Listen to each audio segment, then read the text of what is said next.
Jei esi gimęs 5 dieną, tavo prigimtį atitinka 5 staro arkanas žynys. Tai vidinė išmintis, gebėjimas matyti giliau ir apjungti tiek dvasinį kelią, tiek kasdienybę.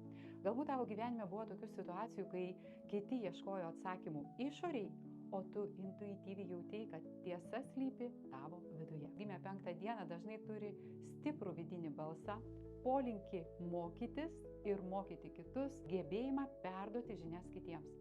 Žynys simbolizuoja tokį mokytoją, kuris ne tiek moko, kiek pažadina vidinį suvokimą. Tai panašu į radio imtuvą. Kai sureguliuoji dažnį, girdi viską aiškiai. Tavo stiprybė yra išmintis, kantrybė, gebėjimas matyti tiesą, kuris slepiasi už žodžių.